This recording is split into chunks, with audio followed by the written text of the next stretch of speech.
Hi, folks. Welcome in. My name is Glenda. I'm a member of the Firestorm Collective, and it's great to be here with you all on what is known as St. Patrick's Day during the full moon in Virgo to host tonight's event, Ethical Harvesting for Medicinal Plants, featuring a conversation between author and herbalist CoreyPine Shane and Dr. Deena Class. For folks not familiar, Firestorm Books and Coffee is an almost 14-year-old worker-owned cooperative and radical bookstore in so-called Asheville, North Carolina, on the traditional lands of Cherokee people. We're a general interest bookstore, but are more well known for our eclectic mix of titles related to feminism, anarchism, queerness, social movements, and other radical politics. We ship books all across the country, and if you haven't checked us out, our full catalog is available on our website, which I will drop links to in the chat. Currently, we are having a winter blowout book sale. Also, Firestorm is a community event space. However, since the start of the pandemic, we've transitioned entirely to an online virtual space and will continue hosting virtual events like the one you're attending tonight until we feel it is otherwise safe to do so. We host lots of events in collaboration with indie publishers and have some pretty rad online reading groups lined up. So if you're interested in staying informed about events happening through Firestorm, I'll also drop a link to our community calendar in the chat. Just a note for those attending in the live audience, there will be time at the end of tonight's conversation for Q&A. So if you are interested in asking a question at any point, I'll encourage you to submit them throughout the discussion by using the Q&A function located at the bottom of your screen if you're attending on Zoom, or in the comments if you're following along on the Facebook live stream, and our speakers will do their best to respond. And now I'll introduce our speakers. I'm so happy to introduce CoreyPine Shane, who is the founder and director of the Blue Ridge School of Herbal Medicine near Asheville, North Carolina. And he spent over 25 years helping clients and teaching people by artfully blending Chinese and Western herbal traditions with a focus on local plants. CoreyPine has taught across the US and in Europe at many national herb conferences and is a professional member of the American Herbalists Guild. And Dr. Deena Class is a social science researcher who works primarily in health communications and implementation. Deena's winding life path has included living in 7 countries across 4 continents, which helps her bring unique perspectives around cultural competency to her work. As a lifelong herbalist with a special love for herbal skincare and an integrative health coach, she appreciates being able to bring together her love of plants with her quest to understand human thinking and behavior around matters of health. CoreyPine and Deena, thank you both so much for being here tonight, and I'll go ahead and pass it over to you both. Thanks for having us. This is really exciting, super excited to talk to you, CoreyPine. As you know, I'm a huge fan of the book and of you in general, but anything you wanted to add to the introduction before we hop into the talk? Oh no, that was a great introduction. I guess maybe I'll just add that to kind of sum up that beautiful introduction, I'll say that kind of like my areas of expertise is I'm a wild crafter. I go out, harvest plants. I'm a medicine maker. I make medicine. I make tinctures. I sell them to the public. And I'm a clinician. I see clients. So I think it's my experience in these 3 different fields that is kind of like how it's kind of the basis of the book. Yeah, and I think that really comes through because there are obviously practitioners of all different stripes. There's some folks who just make, products and medicines to sell or to gift.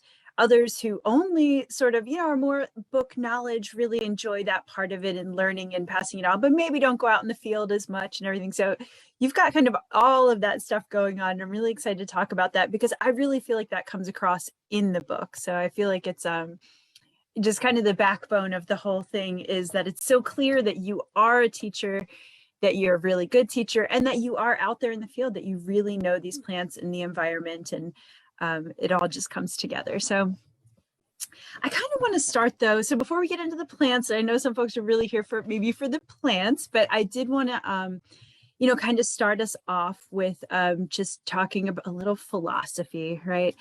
And, I work as a researcher, obviously in health and mostly in health communications. And I recently conducted a study with natural health practitioners a couple of years ago and talked about all kinds of concepts around cultural competency. And what I like to do is sort of ask what different words and phrases mean to you, because we have all these things flying around that we all say over and over and over.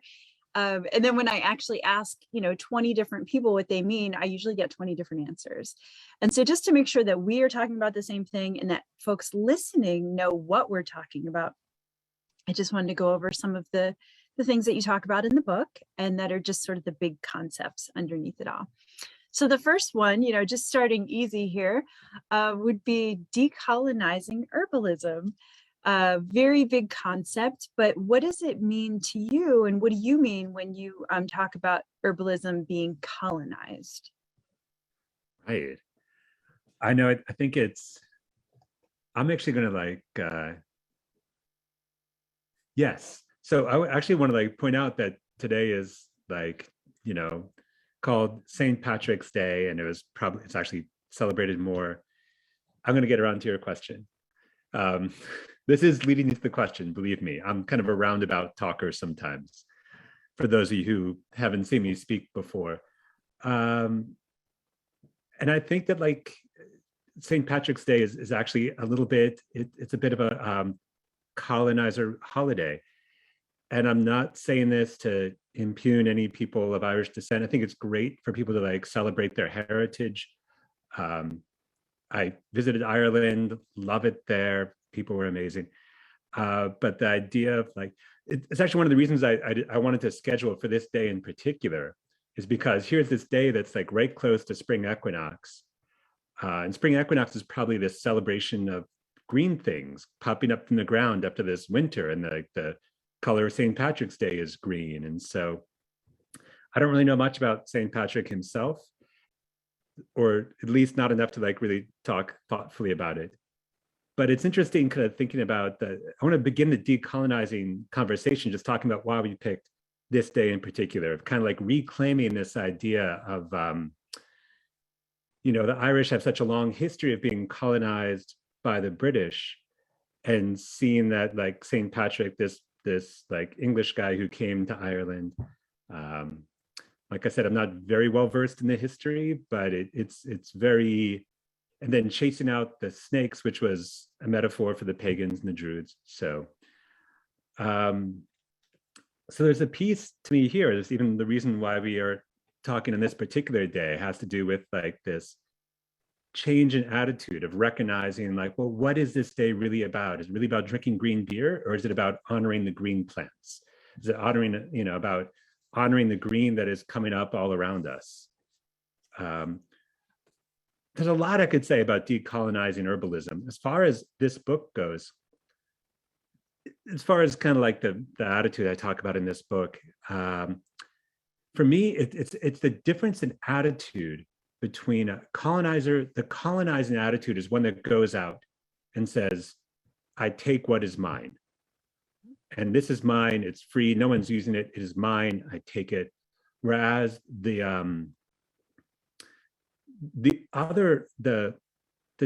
flip side of that coin is to come out with an attitude of right relationship, of going out to the woods and saying, okay, where do these plants grow? Who's using these plants? What animals are eating them? Is this sustainable to harvest? How could I even, if it's even possible, is there a way I could harvest in a way that's actually going to help the forest, help the woods? So for me, decolonizing herbalism is about changing our attitude of first off, as far as wildcrafting, thinking about a relationship with the wild, as opposed to what can I use? How can I use this natural resource? I just always hate that, the natural resources all around us, it's just as if a beautiful redwood tree is just timber feet, right? It's like that same mindset. So it is possible to go into herbal medicine with this idea. And the same is true when we look at the body. You know, a friend of mine argued that even like disease diagnosis is a form of colonial medicine by saying like, oh, you are, you know, this, not you, but like this person is bipolar. Therefore, that is who they are. That's their label. This person is a heart disease person. And then not even treating the person, but treating, once Western medicine has its disease name, just treating the disease name and forgetting all about the human being behind that. So for me, decolonizing herbalism is about creating a better relationship with our own bodies, creating a better relationship with I don't even like to say like a better relationship with nature, because it separates us from nature. It's like saying like, oh, nature is out there and we are over here, and forgetting that we're just animals like other animals that have learned to build things and communicate really well. You know, this reminds me of CoreyPine. I remember seeing, and maybe you saw this too, it was a couple of years ago, you know, some post on Instagram that someone had posted a relatively, you know, and let's say not abundant, maybe not quite rare, but not abundant plant, maybe it was like golden seal or something that you really shouldn't harvest. And someone else had, you know, commented on it and said, well, you shouldn't, you know, did you grow that? Like, did you basically cultivate it? You know, and they said, no, it was in my woods. And the person said, well, you really shouldn't harvest that, whatever. And they said, well, it's my property. I can do what I want on my property. And so how does that, I know you talk a lot in the book about different places to harvest, obviously being respectful of, you know, national parks and state parks and indigenous lands and private, and kind of knowing where you are and all of that. But how does that mindset of the colonizer mindset or decolonizing also fit into just even that idea of like, well, this is mine, my property. So all the plants and everything belong to me. I'm entitled to that medicine or to that plant. Ooh, that's an interesting question. Because like, what is ownership? You know, like I like this idea. There was an idea in pre-industrial Europe of the commons, that there was like, oh, here's this land that you own, but here's this land that we all hold in common. We all need to take care of it because, you know, if one person goes in and like kills all the deer, then people aren't going to be able to you know, eat deer next year. And then other things are going to go out of balance. It's this idea of like, oh, we all maintain this in common. Or there's like most of the indigenous, I think pretty much all the indigenous traditions that I've looked at, I've by far not looked at all of them or even most of them, but many of the ones I've looked at it, they don't really talk so much about this idea of ownership, of like owning land. So like, even though like right now, you know, legally speaking, I do own some land, but I think of myself more as the caretaker of that land. And I think that we have a responsibility to that land. You know, just, we can't like, I wouldn't like go out and like cut all the timber on here. That's going to have an effect on the land all around me. It's going to have an effect on the erosion and all that. I think a lot of folks though don't own land. You know, like, I mean, most people I know, like, maybe if they own something, maybe they own like a house and like a little yard, but to like, most of us don't own enough land we can wildcraft. And so there's also this concept of going out to the public lands, like the national forest or the state forest, and harvesting there. We have to be even more careful. And it kind of comes back to the idea of the commons, that we need to like be aware we're not the only ones harvesting there. We might not be the only people harvesting there, but there also might be deer, bear, raccoons, possums who are also harvesting those plants that we're harvesting. And, you know, being aware of those. And it takes time, right? These are not easy things to learn, you know, like, who does eat this plant? It takes observation and connection and sometimes research as well to understand, if we're going to harvest this plant, what other beings have a relationship with this plant. And I think even just before even getting to that point, I think so many folks have, if they haven't been out in the woods or haven't, taken lots of hikes and things, maybe just don't even see those plants. I remember I submitted some photos for a community photo, gallery thing that they did at the Botanical Gardens last year. And all the photos I took were mostly just what, people would think were weeds, like on the side of a trail. I'm like, no, this is a native medicinal plant and it's, beautiful and all this. And when you see it in this beautiful photo, it's like, wow. But I can guarantee 20 people probably passed that plant and just thought it was a weed, So I think it just becomes this like backdrop to whatever, just to life. It's not really, people don't really see the thousands of living organisms in that space. It's just kind of a green curtain or, something that you walk through and, oh, maybe that's poison ivy. People recognize that maybe, but not so much the diversity of what's out there. So. But I actually wanted to pull out, I have a quote here from your book that I think really speaks to what you were just saying. It's on page 13 for anybody who's following along, but you said, we didn't plant these plants, but once we start harvesting them, we take some responsibility for the health of that plant and for the health of the area where we harvest. We take on the role of a gardener, not in the sense that the location is ours, but that some of the responsibility for tending that area now falls to us. And I really loved that way of sort of injecting into it, because we have on the one side that colonizing mindset of entitlement and rights. I have a right to this, right? The transactional, oh, I'm going to use this. This is what that's, it's a resource. And then on the other side of that, though, what should be there in balance is responsibility, right? We even have a phrase, rights and responsibilities. This goes together in one thing, right? So if you are going to, work with or utilize what's there, you also have a responsibility to make sure that it continues on beyond your visit to that patch of whatever, and that it, that it's there for the animals, for other people, for whatever. And just for the plants themselves, obviously, to be able to continue on. So I really like that passage. I feel like it really encapsulated, what you're saying.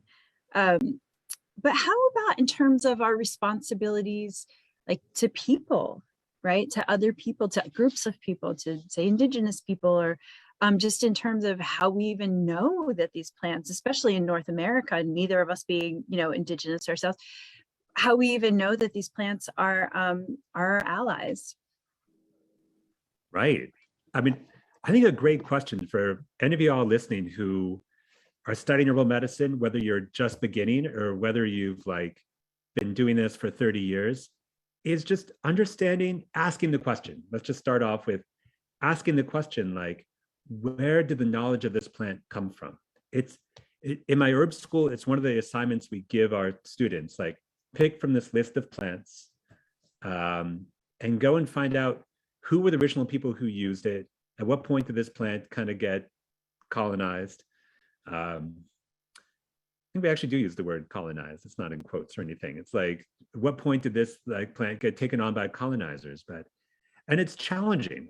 I want to say, the reason why I say you should ask these questions, it's not always easy to find these answers of who originally used black cohosh, because usually the first person to write about it was a white guy, usually European, usually white, and if it's anything except up until the 20th century, usually a man,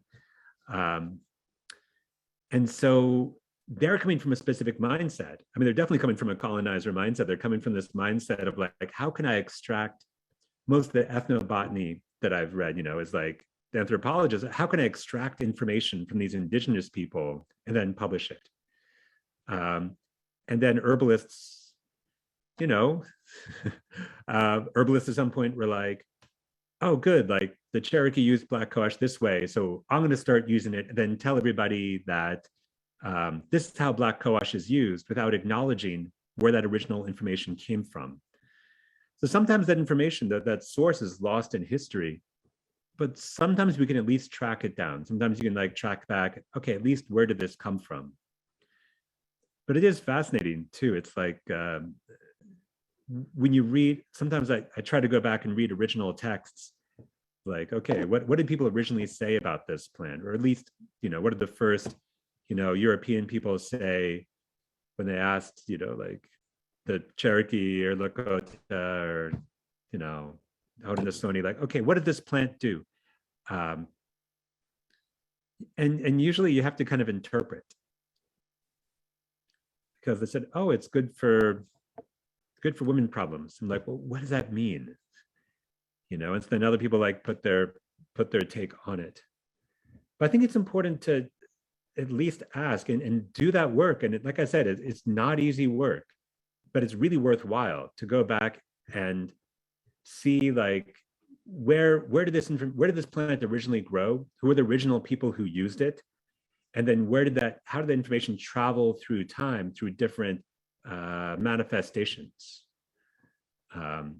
Whether that's with something native like black cohosh or golden seal, or whether it's with like European plants like nettles or rosemary or lavender. Who are the original people who used that? Because, all of our ancestors were indigenous. Well, not every single one of our ancestors, but all of us have ancestors who are indigenous to some place. Maybe not North America. Yeah. Yeah. So if my ancestors were indigenous to Ukraine, it's very topical right now, but it's true.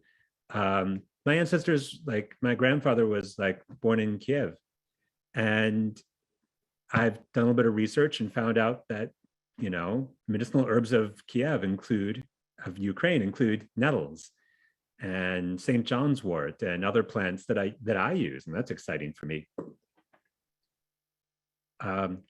Okay, so there's this whole piece about like the source of the medicine, but I want to talk about a second piece, just coming back to like indigenous of North America, which is, I think there's this, or maybe I should hold off on that. Maybe we'll talk about that later. I'm not sure. Does that have to do with sort of the responsibilities to the people, or? Yeah, it's kind of like that kind of take. Should I go with that? No, go. Lift it all out, CoreyPine. I think there's a little piece here too, which is there's this, like, I think there's this interesting piece about like who gets to wildcraft. Like as a white person, I can go out to the national forest. I can go deep in the national forest, go way down a trail, and maybe I'm a little bit afraid of rattlesnakes and mama bears, but I don't have a lot of fear of other people. And I want to recognize that there's people who don't have that easy access to the wild, because of the way they look, because of the way that they're seen by others. And a lot of indigenous people don't always even have access to the land that they traditionally harvested on. Like was it just last year, or was it 2 years ago? It was pretty recently that the Cherokee people, a lot of the Great Smokies National Park, a lot of, a good chunk of that, well, all of that used to be Cherokee land. And, but the Cherokee have not been allowed to harvest in that park because nobody's allowed to harvest in the national park. And just a couple of years ago, the National Park Service said, okay, you can harvest sochan, which is, if y'all don't know, it's a green-headed coneflower, Rudbeckia laciniata, really delicious, tasty spring green. If you find out what it is and you find a bunch of it growing in a decent place, you should go harvest it, cook it up. Don't eat it raw. Not bad to eat it raw, but traditionally it was never eaten raw. Traditionally it was always like cooked really well. It was like delicious spring greens, a bit of a laxative, just so you know, if you eat enough of it. But yeah, the Cherokee word for that is sochan. It's one of the few Cherokee plant names that I know. And yeah, so finally the national park was like, okay, this plant is abundant. I don't know why they decided. They finally gave. I remember seeing that news come around. I think it was 2020. Yeah. Yeah. And so just up until then, I mean, people who were Cherokee had to they could get in legal trouble for harvesting plants on their on the land, on their traditional land. I mean, and that's apart from just, kind of bullying And just, you know, even things, if even doing legal things, people will be bullied and treated like they don't belong there and that sort of thing. So yeah, it's a real issue. And so what do you think that, I mean, in general, that maybe white people can do? Because I think that's a part of, and this is a part of why I did that study a couple of years ago, to try to figure out sort of in practical terms. I mean, it's just not useful for a bunch of people to sit around feeling guilty and bad, and you know, just doesn't help anything. It doesn't help anyone. So what do you think when it comes to wild harvesting, wild crafting? Is there anything that well-meaning folks can actually do to make a difference? Sorry, wrong Oh, pipe. wrong tube. Okay. Do you want me to I could just fill in with some babble if it's helpful? It's okay. I think my throat has recovered. I got to work on my water drinking here. It takes like a good 55 years to get good at that here. Yeah, at least that, definitely. What are some things? I mean, one thing is to like advocate for the indigenous people of your area. You know, like, is there a way to either get, you know, find a way to like, there's a lot of movement to like give land back to indigenous peoples of North America, or if that's not possible, then there's, you know, movements to at least, you know, find some way to like compensate, to what's the word I'm looking for? To give some kind of reparation. Yeah. But I mean, a very practical way is like, if you have friends who are people of color who might feel hesitant about going out into the woods by themselves, offer to go harvesting with them. You know, oh, sorry, that was quiet there. I said I'm going to take you up on that. Yeah, come to the mountains. I'll show you some plant stands. But so, kind of on this topic still of making sure we're all talking about the same thing. I think it might come up once or twice in your book. I know it's definitely out there. Anybody who's on, you know, social media is seeing this word in the world of herbalism for sure. And it's bioregionalism. But I think a lot of people, you know, just kind of say it's out there, but what does it actually mean? And what does it mean with, you know, herbalism? Yeah, it's a good question. It's this whole idea of using primarily what grows near you. And it's interesting because I actually tried to do, I do use some Chinese herbs in my clinical practice. And last night I was on my herb distributor website, and they were out of like 3 of the 4 things I wanted to order. I'm like, oh yeah, like, of course, supply chains from China are disrupted because of what's going on in the world. So it's one of many reasons to use local, to use what's local, use what's regional. In the past, people had to do that. That was like the only option. You couldn't get herbs from halfway around the world, or if you did, they were like, you know, pretty toasted by the time you did. But using herbs from around the world, I mean, it's got a bigger carbon footprint. Carbon footprint sounds like such a tank word, sorry. But it takes, what I'm saying there is that like, it takes a lot of gas and oil to get that to where it's going. And you don't know how those people were treated, the people who harvested it, or if they were paid like 25 cents an hour to harvest it. So it's interesting because it also entails a responsibility to like the people around us. I studied, one of my teachers was Michael Moore, which is not the guy who makes films, but the guy who teaches about herbs. Yeah. Because that Michael Moore is like not making films so much anymore. But I used to have to say that a lot after like bowling for Columbine. It's like, no, different kind of Columbine. Different kind of bowling. Yes. But he was very much a bioregional herbalist. You know, he was very much like, let's use what grows here. And he lived in the Southwest. He was born in Los Angeles. He lived for a long time in New Mexico. And then his last few years, he was in Arizona. And what he did is he had an herb store, and people would come in who were in his area, Dene, what we call Navajo, people who were, Latino, Hispanic, and they would ask for herbs, and they'd be like, "Oh yeah, do you have like raíz de hombre?" And he'd be like, "No, I don't, but tell me what it looks like. I'll go find it for you." And they would like tell him, and he would go into because he knew all the plants and he knew like that area really well. He'd go out, he'd harvest it, he'd like bring it back to his herb store, and they'd come back in a week like, "Hey, I got it for you. By the way, can you tell me a little bit about what you're using that for?" And they would tell him, and he'd be like, "Oh, interesting." And so that's a way that that's like the way he kind of learned the plants of the Southwest. He also was incredibly bookish. He just read extensively. So he really relied a lot on the eclectic authors, eclectic and physiomedicalist authors, who, if you're not familiar, these were like medical doctors who used herbal medicine in the 19th and early 20th century. So he read a lot from them, then combined that with like the firsthand experience of like going out and actually talking to the people, talking to like the folk herbalists who lived in his area. And so even though, echinacea and black cohosh didn't grow there, and like some of the more, we're lucky, like we live in the North Carolina, where like a lot of these plants are just native. We're just like, oh yeah, like, oh yeah, there's black cohosh and sassafras right there. I can just go out and harvest it if I, ask permission and do all the appropriate things. Can't just go out and grab it, because that would Grab be it. right? Nobody will mind. That's totally ethical.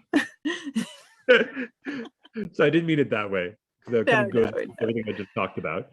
Yeah. But just that it's there, we don't have to, go across the country for it. We have a lot of different ecosystems here, a lot of variety. We have mountains, we have wetlands, we have rivers sides, and all kinds of things that we kind of take for granted, but it's pretty amazing.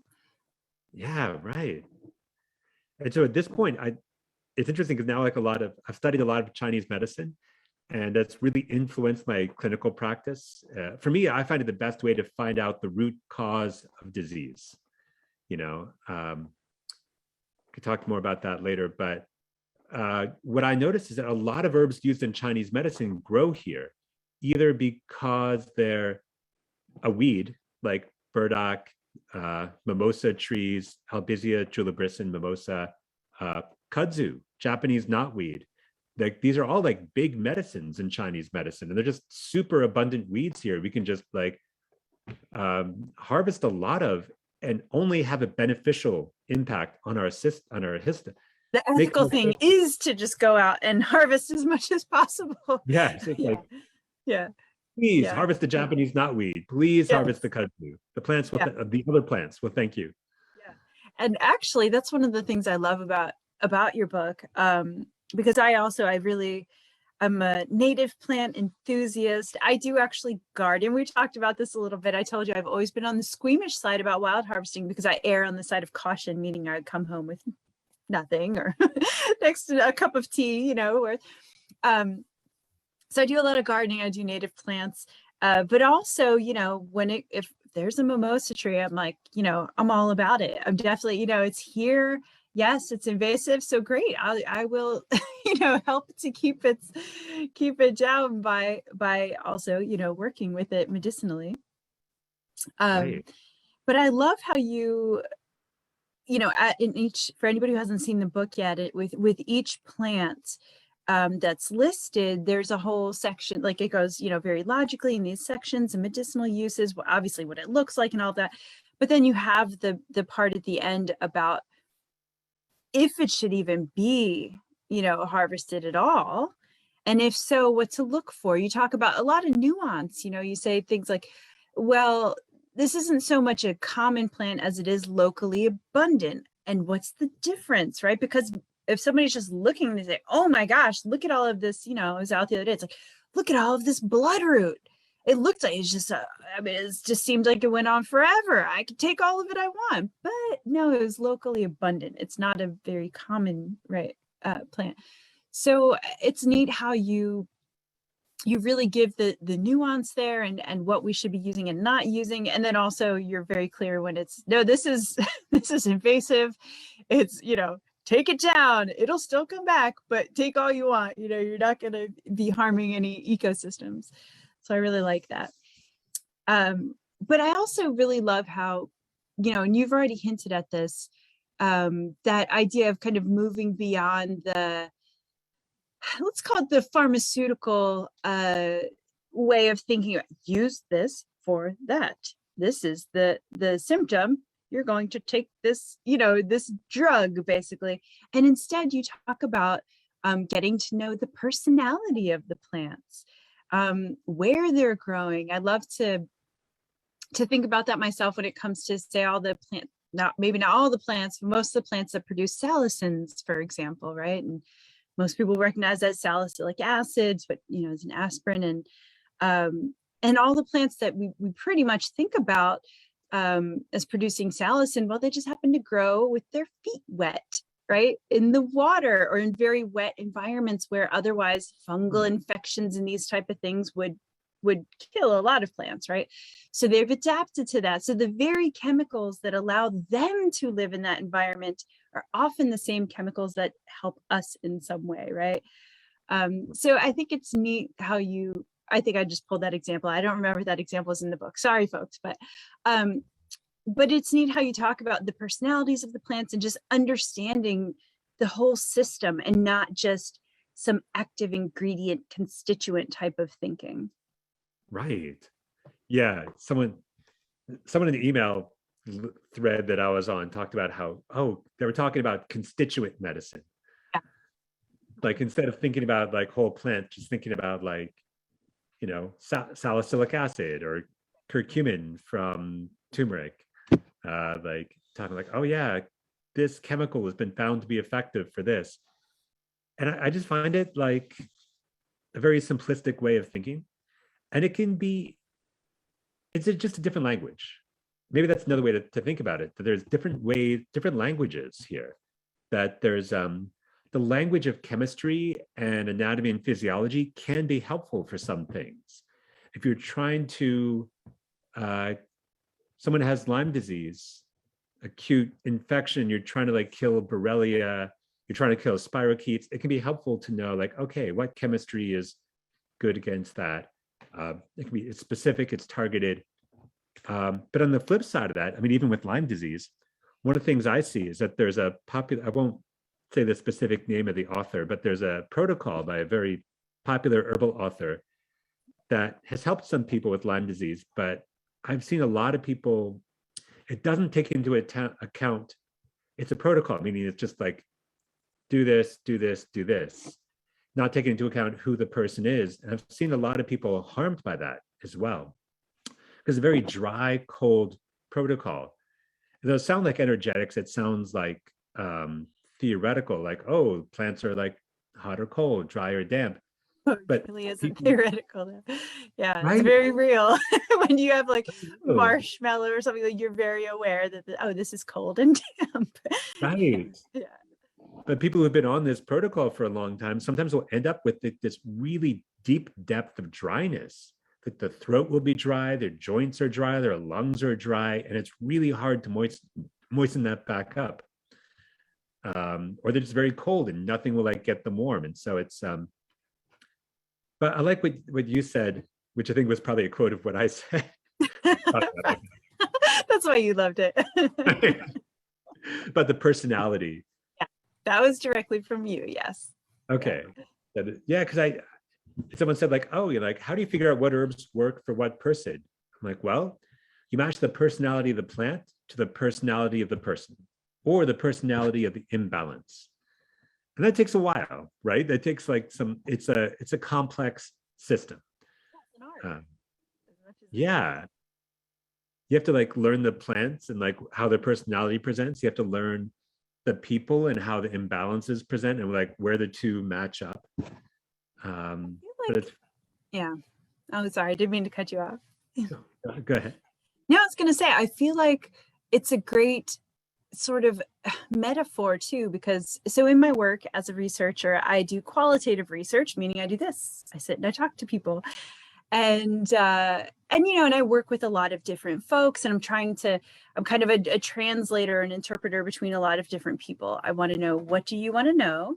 And then I'm going to translate that into a very organic, hopefully, discussion with someone, so that I'm not, and any of my colleagues listening to this will laugh, because they hear me say all the time that we're not extracting information. We don't want to be extractive. We don't want to be transactional. We're not mining, And that's what I think about. I feel like it's the same with the plants. Like, I want someone who sits down for an interview with me or is in a group discussion. I want them to leave that feeling stimulated and like they were heard and understood, and they got to really just open up, and and that it's a discussion, right? It's not an interrogation. I'm not interrogating them. And so that's how I think of it with herbs and with plants too, where we have this sort of the what I would consider like the survey questionnaire version of research, which is that there's a protocol, there's a thing, we ask the same exact questions to every person, right? And they can only give you the answers in a certain format. And that's kind of that sort of pharmaceutical way of approaching herbalism, where it's like you go and you ask the question and you're only going to accept the response in this format. And I think the limitation of that, while it can be scaled, it makes it easy for people to understand. We all know, right? So there are those benefits to it, right? But the drawback is that, one, it's not good for learning anything that you don't already know to ask. Sure. And two, it's like you are, by constraining the answer that you're gonna receive, you can't learn. You will only get an answer to that question that you asked. Whereas if it's a discussion, you're learning all this stuff that you didn't even know you didn't know, right? So it's kind of the same idea. That's how I think of it when I hear you talk like that. That's the same way I approach research and talking to people in qualitative research. Versus there are, of course, benefits to the other way, and I think they can work together, right? So it's good to know the chemistry and the constituents, and obviously you want to know that, especially if there are toxic constituents or things that can harm you. Maybe this needs to be boiled, this needs to be dried, otherwise this is going to get you, but it will. So it's good to know the science of it, of course, but to not feel like those two things are mutually exclusive, that it's either the science or it's woo, or it's just too, that it's somehow out there. No, it all fits together. Right. And I just want to have a reply to that. But first I want to shout out to our audience. If you all have any questions at all, we are going to have like a Q&A session at the end, but feel free, whenever questions pop up for you, just pop them in that. There's a little Q&A box at the bottom of your screen. So just feel free to click on that, type questions. If it's in the flow, maybe we'll like address it as we're going, and otherwise we'll just do the Q&A at the end. It could be doesn't have to be about the book. It could be about herbal medicine. It could be about, maybe you have a question for Dr. Class. I'm sorry. I never call you Dr. Class. So if you have a question for Deena, yes. It's the interview format. I want to be respectful. So, but there's a reason, like exactly what you're saying. If I was going to take that and apply that to herbal medicine, I think that herbal medicine is inherently an anarchist practice, because in conventional medicine, I don't say traditional medicine because I think of herbs as being traditional medicine. So in conventional healthcare, hospital healthcare, whatever you want to call it, the doctor comes in and it's that same thing. They're trying to extract information from you. Like, I think about how I feel when I'm not feeling well and I have to go see a medical practitioner in the conventional medical system. It's not usually a pleasant experience. It's usually not a pleasant experience for me. And I've heard a lot of other people say the same. It feels like, okay, let me ask you these questions and extract the information I need. And you just sit there and, just tell me only what's relevant to like what I'm asking. And then I'm going to tell you what's wrong with you and tell you what to do. And if you argue with me, then stay off the internet. Not that Right. that happened to me. A little personal there, yeah. I'm not holding on to any resentment. Whereas as an herbalist, people come in and I'm like, hey, so let's talk, like how's this going on? How's your sleep? How's your digestion? Like, what do you eat? And it's more, I mean, I hold a place of authority because they're paying me for my time and I've done this study. And so I know more in this particular area, I know more than they do, but that doesn't make me better than them or superior to them. I'm just going to try to, keep the conversation going in a way where I get enough information to give them the answers that they're asking me for. But I don't see them as like inferior to me. I see them as like an equal who I'm trying to help. Like, oh, you're coming, like, I don't know how to run electric. So I would invite an electrician over to my house to do some electric work, right? And I would. Where they have all these puzzle pieces and you are really good at putting together puzzles, and kind of a way to go about it that helps bring it together. And so, but in the end, the puzzle pieces are theirs, and you're not going to say, oh, that piece, no, we don't want that one. Give rid of that one. That doesn't fit the pictures that I know in my mind. And that's what I feel like that's the beauty of holistic herbalism and any really holistic health practice, is that idea that I think holistic practitioners approach it with that idea of, I don't know what the finished picture looks like. You hold the keys, you hold the pieces, and I'm going to help you figure it out. Not that I'm going to figure it out for you. We're going to figure it out together. Right. Yeah. Yeah, exactly. I like that. Like don't have patients, I have clients. Sorry. Yeah. Tell me. No, it's just that whole paradigm of like, I don't have patients, I have clients. I don't prescribe at someone. I make recommendations. And then I ask them like, hey, I'd like you to make a tea.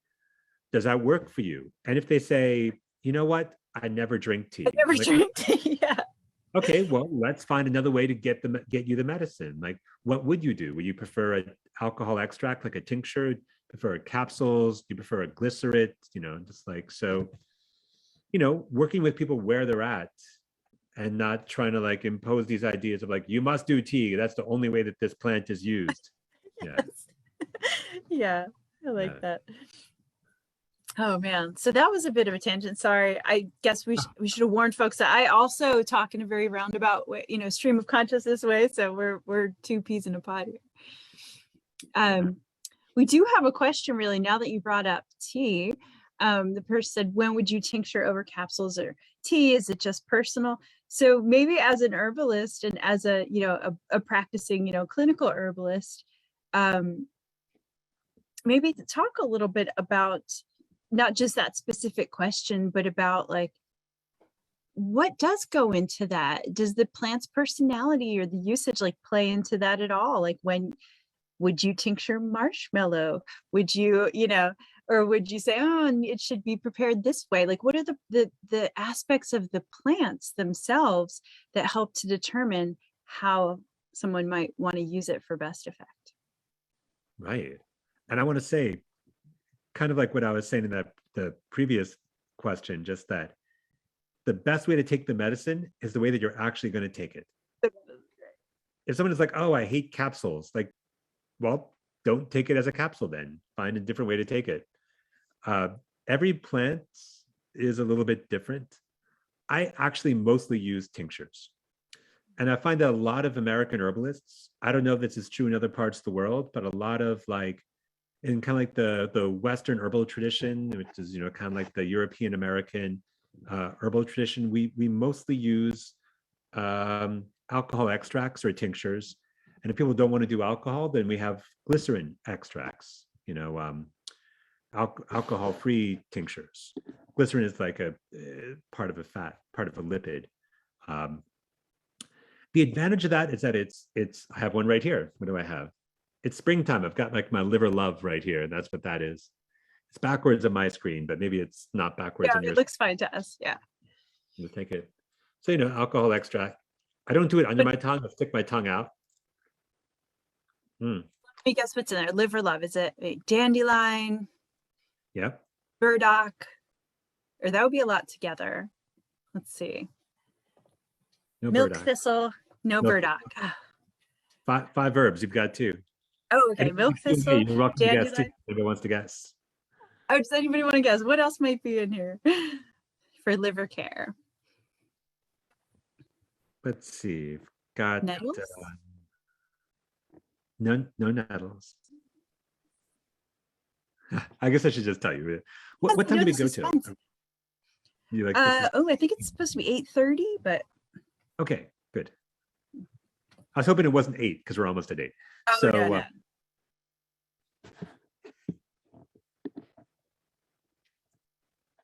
Cleavers. We have a guest Okay, there cleaver. you go.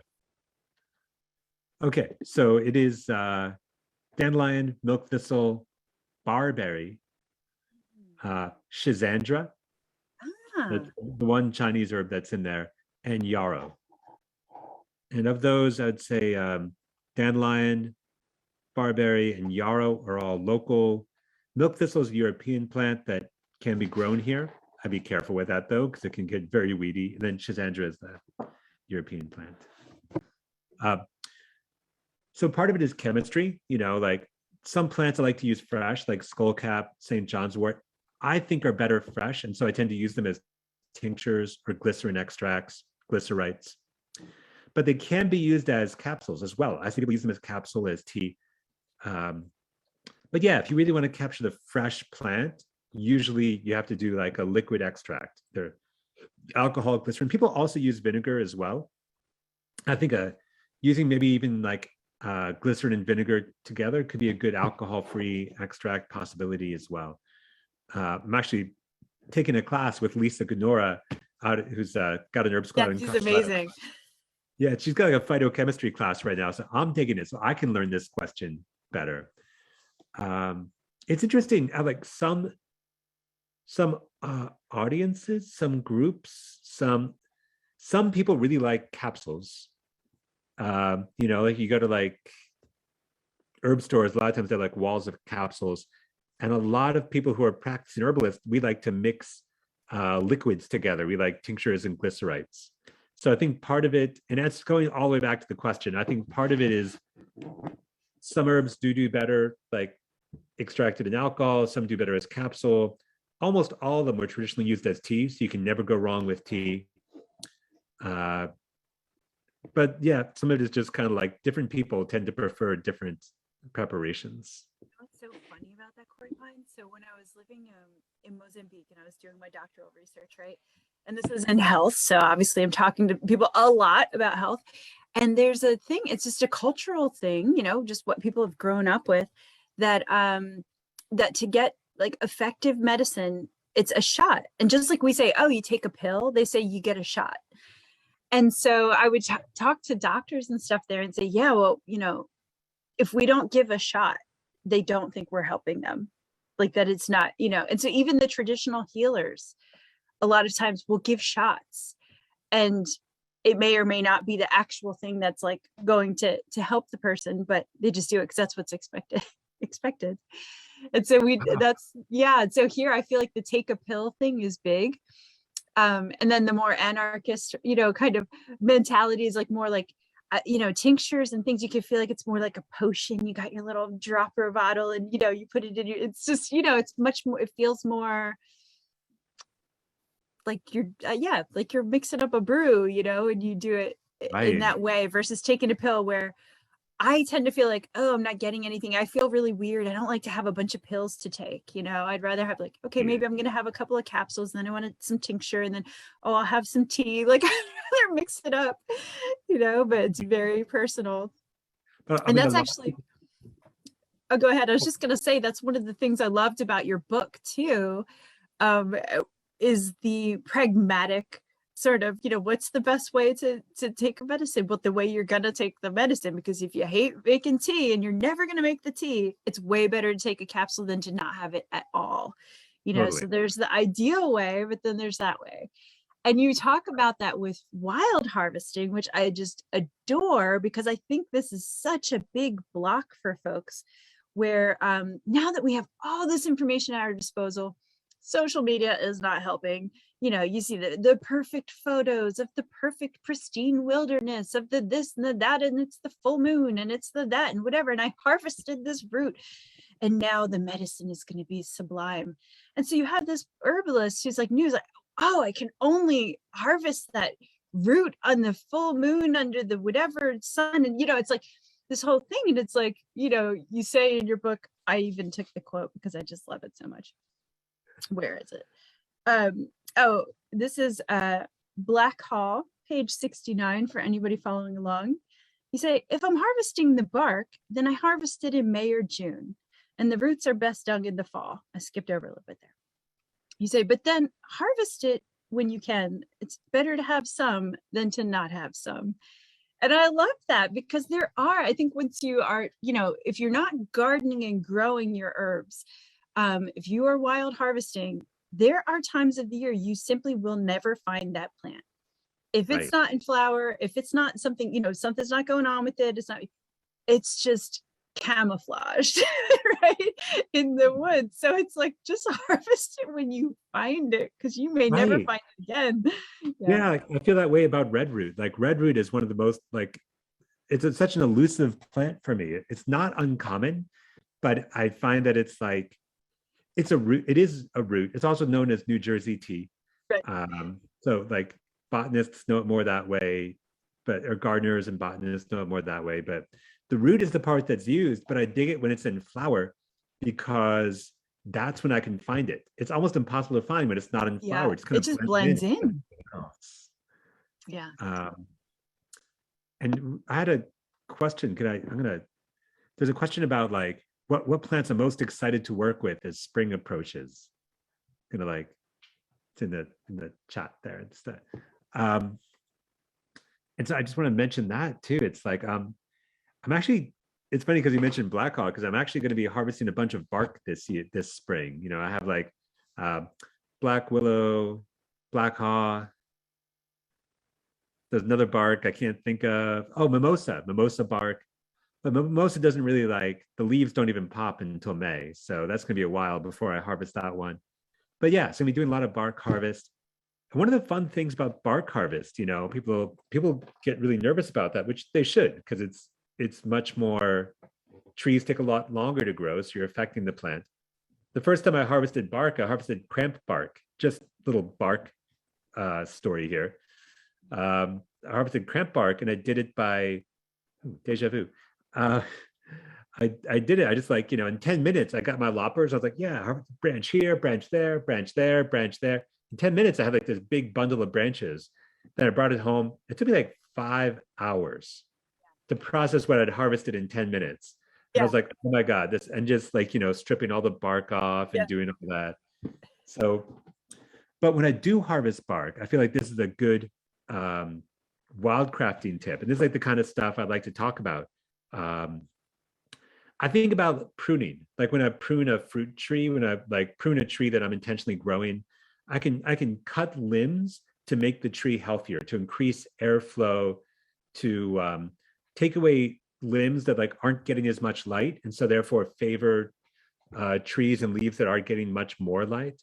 So when I harvest branches, I try to harvest in that sense of okay, don't harvest everything from one side of the tree, spread the harvest out.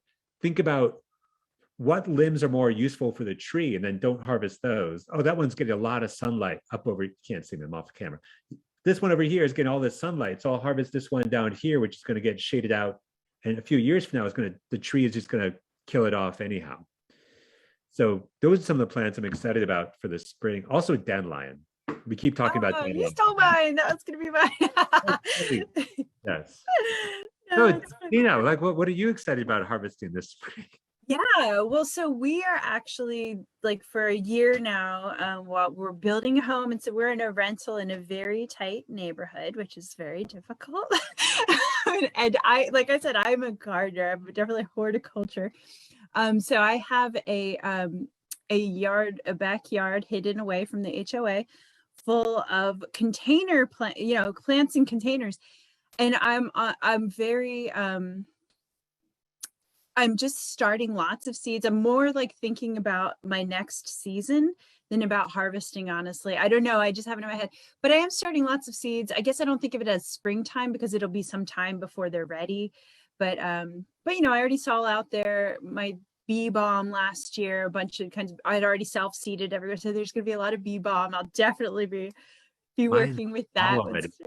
Yeah, and I was out there today just already smelling it, and I've been trying to actually cook more with herbs instead of buying like our typical like ones. Like, I don't know if anyone's ever tried bee balm for cooking, but it is like divine. It's so delicious. It's such a good like seasoning for food. So yeah, I'm excited about that, and just kind of, you know, nothing fancy, just all my little plants out there. You know, I've got on my thyme and lemon balm. Lemon balm is wonderful.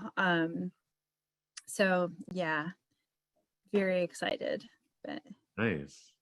let's see. Yeah, didn't Yeah. know about bee balm. Oh, Bee balm's amazing. Yeah, bee balm's great for, I mean, the flowers, the leaves. It's just, it's one of my favorites. Every time somebody says it's invasive, I'm like, no, it's rambunctious. It's like It's native. true. I know, yeah, it's not invasive, but you see that a lot on gardening, you know, gardening groups. You're like, oh, is it? Oh, yes. I mean, it's rambunctious. Got to give it some room to, you know, to spread. But I just let it grow wherever it wants to because I love it. Yeah. Yeah, I think it's great to reframe that. Instead of thinking of weeds as being invasive, let's think about them as rambunctious, successful, prolific. Like let's celebrate dandelion as being like this prolific, successful plant. People like to spray dandelion, not people who are on this webinar, of course, but people who like, there are some people, those people over there, who spray dandelion with weed killer and then try to grow these really rare things. You know, when I think about like lamb's quarter, is a common weed. I let it go in my garden. I just like let it like just boom, and then I harvest it, and it's in the amaranth family, and people will like weed that out so they can grow more spinach. But lamb's quarter actually has 3 times as much iron as spinach. It just doesn't keep as well. You know, spinach lasts for a week in your refrigerator, and lamb's quarter is 2 days later. It's just like, you know. But if you just have it sitting in there in your backyard anyway. Yeah, you just go out, you harvest it, you make food with it that night, and it's delicious, it's amazing, and it's free. And you're weeding. Yeah. It's funny how we do all this work to get rid of these wonderful edible and medicinal native plants so we can put in you know, these exotic ones. But oh, the second part of that question are, which plants are currently the most elusive or mystifying to you? So I don't know if you saw on Instagram before, you know how in any herbal class you take, it's like or book or whatever, they encourage people to grow something and they'll always be like, oh, you should start with chamomile, right? And I have a pretty green thumb, but for whatever reason, this is the one plant that I've never had luck growing from seed. I don't know why, it just always defied me. But right now I have this lush carpet of seedlings of chamomile, and I'm just, Oh, crossing nice. my fingers. Yes, this might be the year. I'm just going to kind of ignore them because like, I feel like maybe that's, you know, maybe I killed them with kindness before or something. I'm just going to let them go. Nice. But hopefully I will have, you know, my own chamomile that I have grown from seed. And then I love to save seeds for the next year. It gives me this deep satisfaction to keep it going, you know? So, yeah, I what think about that's you? great. Yeah, why spend money on seeds? We can just kind of like harvest our own, you know? Yeah. Keep it going. Oh, what's elusive for me? It's funny, I think about like, oh, what's elusive in the wild? You know, there's plants that I use that I buy or grow because I can't find it. Either I can't find them in the woods or I can't find enough of them. Like fringe tree. I love fringe tree for the liver. You know, it's just a great under-acknowledged liver. It's not going to be that if you're just starting with herbal medicine, it's not the first plant you want to learn, because it's like, you know, learn about barberry and dandelion first, you know, and then eventually get to fringe tree. But, you know, if you're getting the more complicated cases, it's a really great tree, and it grows around here. I've seen it like, I guess I won't say specifically where, but I've seen it like in some parts of Asheville, but just never enough that I would feel, even remotely comfortable harvesting it. So I have to like go out and like buy it, and then like it has to get shipped across country. And because no one local, even though it's native here, no one local grows it, or and I could grow it, but it's a tree. So I'd have it, it'll be ready for me in like 10 years. I'm doing that now. I have all my little baby trees and I'm like, okay, Huh? we'll get there. Yeah.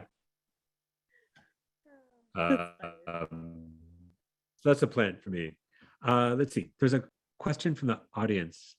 Speaking of liver care, you suggest an alcohol tincture or glycerin for a person that has non-alcoholic fatty liver. I would say probably a glycerin would be better. I don't think there's not a whole lot of alcohol in a tincture, but there's enough that over time, yeah.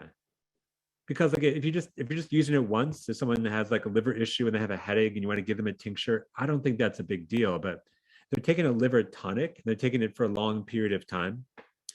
Probably better to like do a glycerin extract, or like one of my very favorite liver remedies for things like whether it's non-alcoholic fatty liver or cirrhosis or like any of that stuff is milk thistle. And getting the milk thistle, like for the price of like 1 ounce of milk thistle tincture. And I say this with no disrespect to tincture makers, because I'm a tincture maker. I make it. Yeah. But for the price of 1 ounce of milk thistle tincture, right? Like this much milk thistle, you can buy a pound of milk thistle seeds and then put that in your coffee grinder. Once you get it not to smell like coffee, or what a lot of us do is we have a coffee grinder for coffee and a coffee grinder that's not for coffee, or a spice grinder, or if you don't have any of those, just use your blender. And milk thistle, as tough a seed as it is, if you try chewing it, it'll take you hours. But you blend it up. You blend it up into a fine powder, then put it in a Ziploc bag or airtight glass container, but keep it in your refrigerator. And then just take a spoonful of that powder and just mix it in with food every day. Maybe like twice a day, like a teaspoon twice a day. Maybe like put it on your oatmeal, put it in your smoothies, bake it into bread or cookies or whatever. And then you actually just get to actually eat the milk thistle seed. And it's cheaper, it's direct. And the extracts, whether you do alcohol or alcohol-free, the extracts do pretty well with milk thistle, but not really great. And so you get much more just by taking the whole plant. Other plants are better extracted, but milk thistle in particular is one that you get a lot just by eating the plant. It's my little milk thistle is not in the book. But yeah, no, I love that. And that idea of, I think we in Western herbalism have a lot of this, like we talk a lot about extractions, which is good. Sometimes we need to extract them. There are things that will only come out with, alcohol or water or fat, so there's nothing wrong with that. But, but you notice like, you don't see a lot of like poultices anymore. You don't see a lot of just people eating it. I was out there today just like chewing on my yarrow because that's what people do, right? It's like just coming up so lush and like, and I'm like massaging, like, oh, it's just so nice, like the sensory experience of it. And you really feel like the flavor, and you can get that bitter. And that's, I think, a part of that sensory part of herbalism, whether this is out in the woods or in your garden, but in the woods, make sure you know what plant you're about to eat. Yeah. But that will tell you too what it will help with. Like if you understand the taste of like tannins, you will never forget that, like that feeling, the way it makes your mouth feel. And you'll think of that when you need that later. If it's like a bitter thing and it's making your mouth water and you can feel like your digestion wake up, you will think of that later when you feel like, oh, I feel all boggy and, my digestion, whatever. I'm going to go chew on some yarrow. So it's like these things that you can learn in a book, you can actually learn so much better, like really understand, your body will understand if you go out there and get and just taste it, even if it's not an herb that you're gonna want to sit there and chew on, like, because maybe it doesn't taste so great. But just doing that, like going through that experience, Right. that's the best way to learn about herbs. As Totally. long I as you love know that. it's not toxic. Yeah. I love that sensory approach because like, I try to do that with my students, tell them like, okay, try these plants. Don't just learn about them from books. Taste them. Not and like what does it taste like and how do you feel it in your body? You know, how does like, and you know, if you're not used to tinctures, think about like how does chewing on, if you just sat down and ate 2 cloves of garlic, okay, it would have a strong flavor, but how would it make you feel in your body versus how would it feel if you ate half a cucumber? You know, how would that feel? Yeah. Like which one would you want to go to like on like a hot summer day? And you start to get a sense of like, oh, you know, when I eat this, I feel calmer. When I eat this, makes me feel more excited. Yeah.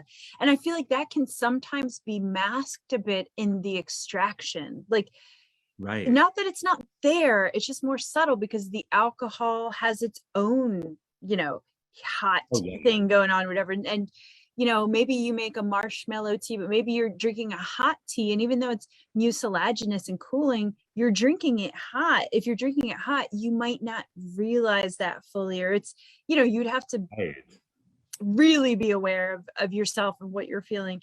Whereas just trying it raw or in its natural state, not extracted, I think can give you a lot more of that, especially when you're first learning, just to get it, to feel it and to understand it and be like, oh, that's what that, you know, is all about. And you're pretty safe, by the way, just like if you're testing things and you don't know what's poisonous or not, you're pretty safe just tasting and spitting it out. Taste just a tiny little bit, spit it out. And then maybe rinse, if you're nervous, rinse your mouth out with water afterwards. But one clue, I can't teach you like all the poisonous plants in like an hour and a half webinar, but one clue that there's a lot of poisonous plants in our area that are in the carrot family. So if you see leaves that look like carrot tops, carrot leaves, if you're familiar with like, or parsley leaves, they look like carrot or parsley. There's a lot of plants that it could be. Some of them are edible. Some of them are medicinal. Some of them are deadly poisonous. The 2 most deadly poisonous plants in North America are water hemlock and poison hemlock. They're not at all related to the tree hemlock. I don't know why they have the same name. You know, that's not poisonous, but it's getting attacked by adelgids. And I even know like a famous herb teacher who posted a story on like Facebook a couple of years ago where she was walking along and she saw some Queen Anne's lace, which is also known as wild carrot, because actually the same species as carrot. And she reached down and picked up a little like piece of the carrot leaf, you know, and like started chewing on it. And she was walking, she was teaching a class. About 10 minutes later, she noticed that her lips were numb. And she turned to one of her students and said, I think I just ate poison hemlock. You need to take me to the hospital right now. And she did, and it was poison hemlock. They monitored her heart rate because it kills people by depressing heart rate and respiratory rate. So even people who are really, really good with herbs can make mistakes with the carrot family.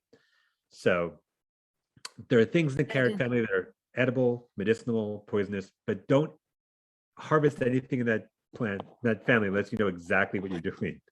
That's the one that you said in the book about harvesting your own medicine is not worth dying over. Yes. Just sort of that very pragmatic approach I like. Yeah, I do. It's like, I like how Samuel Thayer is like he's written several amazing books, which I'm pretty sure they have in Firestorm, about edible plants. Love his books. And in one of the intros to his book, he says like, let's say you bought a bunch of grapes. You bought like a bag of grapes and you brought it up to the counter at the supermarket and they rang them up as bananas. And you're like, no, those are definitely grapes. And like, sir, I think those are bananas. And you're like, no, I'm 100% positive. They're round, they're purple, they grow on a grapevine, they grow in a cluster.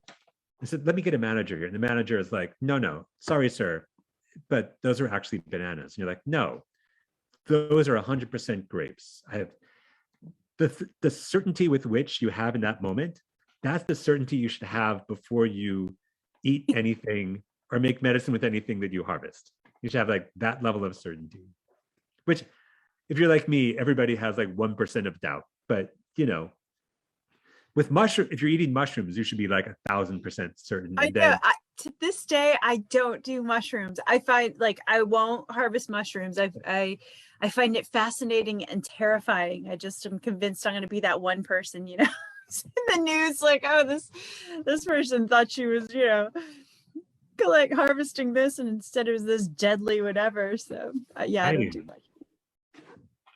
Mushrooms are tricky. I've gotten into mushrooms really slowly. If you do start eating, there's a few mushrooms in the book as well. That lion's mane is edible. That usually, you know, there's the medicinal, there's the edibles, they cross over. But with edible mushrooms, learn a few plants that don't have poisonous lookalikes. That's my advice to y'all. If you're going to get into it, learn the ones that don't have very similar looking mushrooms, and still be really careful and make sure that it meets all of the criteria of the mushroom that you're looking for. Not just that it's orange. Angelica. Also, just buy your Angelica for now. Yeah, definitely buy your Angelica. Cool. Do we have other questions? Are there other questions out there in the studio audience? It's a funny thing to say. We don't really have a studio, but yeah. The world is our studio. I would say overall, I want to like get this out there, and feel free to ask questions. So I'm going to keep talking because we go for another 10 minutes. And I've got plenty to talk about. But overall, what I really want you to get out of herbal medicine, whether you get it from my book or a different book or from a teacher, it doesn't matter. What I want you to get is that herbal medicine is not about treating disease. I mean, it is. I give people plants, they feel better, they get healthier. I take plants to get healthier. But ultimately, for me, even beneath that, I think herbal medicine is about creating a different relationship with the world around us. I think, like, Deena, you talked before about like the green wall, but like my friend Frank Cook used to talk about the green wall, this idea that like a lot of people in North America, we go out and we look in the woods and we just see a green wall, like, oh yeah, plants, there's plants there. And as we get to know the plants individually, it starts to create relationship. And things that are edible and things that are medicinal are really just, they're the bait on the hook. That's a terrible metaphor. But, you know, I'm trying to think of something like that's more nonviolent than that. But they're the peanut butter. They draw you in. It's like the lure into the woods, into the forest, into these natural settings. And then once you're there and you're noticing those, that's like, now, you know, I love like Trillium and all these things that, you know, it's not, I mean, not that I know of medicinal, I'm not going to harvest it, whatever. I just love the beauty of it, you know, and I see all these beautiful native plants that if I hadn't been out in the woods and thinking about this for herbalism, I may not have ever really known about. Right. Yeah. You start to notice it all. So it's like, do you have a question? Yeah. So break down the green wall, get to know the plants around you. Wherever you are, if you're in the city, there's medicinal and edible plants there. If you live out in the woods, there's medicinal and edible plants there. You don't need to go somewhere to find these plants. They grow wherever you are. Maybe not indoors. Well, maybe they do grow indoors, but not unless you plant like them. The cracks of sidewalks. Not that you'd want to maybe harvest it there, but you know, they're there. Yeah. There'll be dandelion and shepherd's purse and yellow dog popping up, like pushing the concrete aside. You're like, yo, here I am. So yeah, that's an interesting, yeah. Sorry, Deena, you were saying there is a question. Oh yeah, we do have a question from Tammy. What is one of your proudest herbal moments? Ooh. That's a tough one. It's tougher than I would have thought. Oh, I know, I can think of one. Yeah, you go. I don't know if it counts for me. This isn't actually proud of, like, I don't know if it's the herbs, but sorry, I haven't talked about my kid yet, so of course I have to. So my 6-year-old, she calls herself a junior herbalist in training.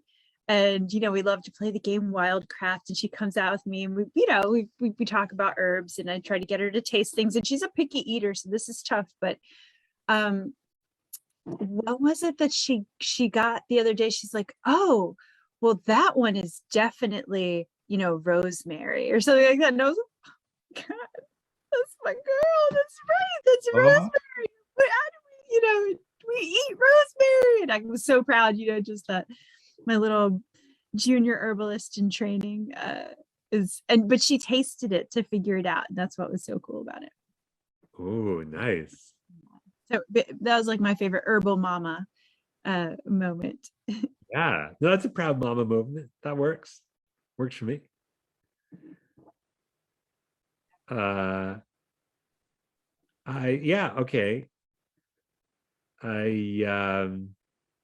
Yeah, I don't know. A lot of thoughts running through my head. I'm just going to pick one. I once helped someone who was going into anaphylactic shock by using herbal medicine.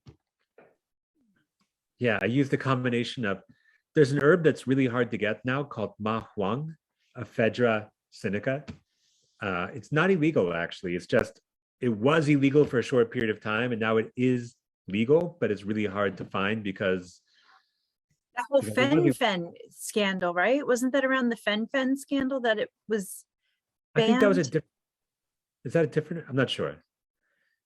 It was banned because there was a professional baseball player who was practicing in the summer heat and took like way too much of the isolated extract of just the chemical ephedrine. For a while, it was like super. I remember driving cross country once in the 90s, and it was like the thing. People were like, oh, are you going to take that? You know, like to make it without sleeping type of thing. Yeah. So they called it trucker speed. Because it doesn't really wake up your brain. It just increases your heart rate and your alertness. Yeah. It makes you feel like you're really cracked out. Let's just say it. It makes you really jittery and yeah. But basically, yeah. Well, I combined the ma huang with, yeah, that's what it's used for though. It's used as a bronchodilator. It's to like for acute allergic reactions. Then you combine it with licorice. Licorice helps make it a little bit less intense. It's not so, it kind of takes the edge off a little bit. And licorice is also an anti-inflammatory, so maybe that helped a little bit too. So that was a fun experience. I do a lot of herbal first aid. Love How herbal. did you administer it? I had tinctured, the first time I did it as a tea, because that's all that I had. And then I started carrying it as a tincture in my first aid kit. Let's see, not a question. I wanted to say I was gifted your book by a dear friend. It is my most, I can't read this, I'm gonna blush. It's my most favorite book and is helping me, a newbie to wildcrafting, so much. Thank you very much for sharing your knowledge. Oh, thank you, Jenny. That's super sweet. Thank you. I'm so glad. I mean, that's my goal, is I want to make this accessible for people. Like it's this really interesting balance, because it does take, you're going to make mistakes. I'm just going to tell you this. When you first start wildcrafting, you're going to like go out and harvest a plant that you end up never using. Or you're going to go out and harvest a plant and your friends are going to be like, oh my God, you harvested trillium? You harvested 3 pounds of trillium? What are you thinking? Like, but it's medicinal. It's like, yeah, but we're not supposed to do that. You know, like someone's like, it's going to happen. Hopefully not. And that's okay. What's that? I said hopefully not 3 pounds of trillium though, but yeah. Hopefully not 3 pounds. Yeah. So my advice is start off just making small amounts. That way you'll make small mistakes. If you make mistakes, but we all make mistakes. It's an interesting balance between having the self-confidence to go out there and really like identifying the plants and knowing what they are, but not being cocky. You know, just remembering, I think it all comes back to that piece of like just being in relationship with the woods and recognizing that it's not just our brain and our ego making the choices. We're making the choices in concert with the world around us. So keep on rocking it. Only take a little bit at first, because I think when you're like, oh, I got to get more, but usually, especially if you're just making it for yourself and maybe you're just trying out to spend, like you only need a little bit, you know, like you don't need that much. So it's good to understand that, you know, you don't want to have like a pound of dried herbs sitting on your shelf. And then guess what? It doesn't last forever. It's going to end up in the compost. So why waste it? Then we just use all the nettles all the time. Yeah. So someone, Amy is asking, do I offer mentorship? Can I do some self-promotion? Is that all right? I do run an herb school, the Blue Ridge School of Herbal Medicine. Do I have? No, I don't have that shirt on today. I had this yesterday. Like I'm like checking. Do I have my like school shirt on? No, I have like my cool tree shirt on. I'm going to do a little promotion of CoreyPine actually for a second here.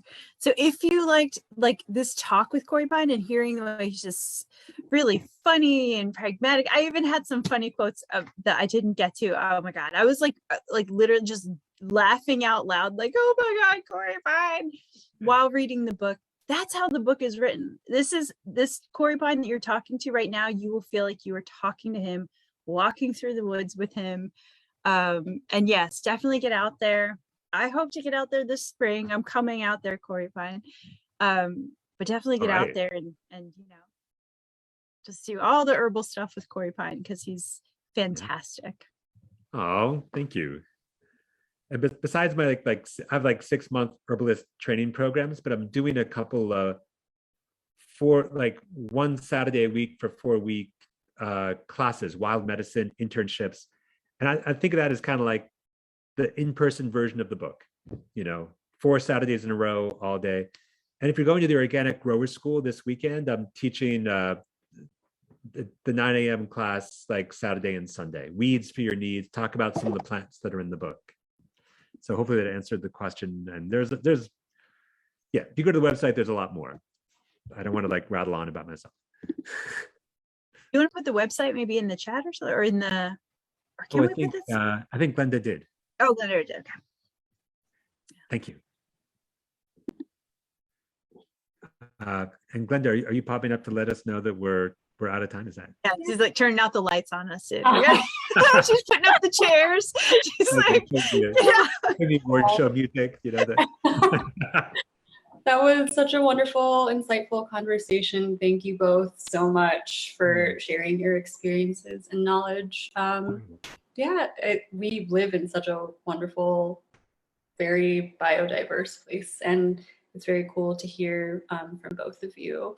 Thank you so much, and thank you everyone for attending. There will be a link sent out in the near future for the recording of this conversation. But have a good night, everyone. Everybody, thanks for having us, Glenda and Ash. It was really great. Yeah, and thank you, Firestorm. Thank you, Glenda. Thank you, Ash. Thank you, Firestorm.